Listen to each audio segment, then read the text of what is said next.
Hey, Tech Guy Ninjas here. Hope you're having a good day today. So today we're looking at how to change table color in Google Docs.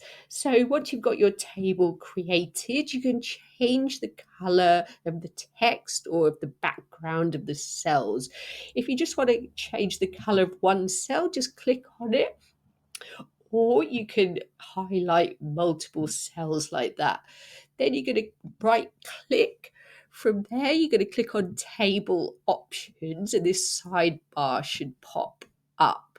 From there, you have at the bottom cell background color, so you can click on there and different options will pop up. So you can click on what color you want the cells to be. So for this tutorial, I'm going to click on green, and you can see the cell backgrounds change. So that's it for today. Please like the video and subscribe. I will see you soon.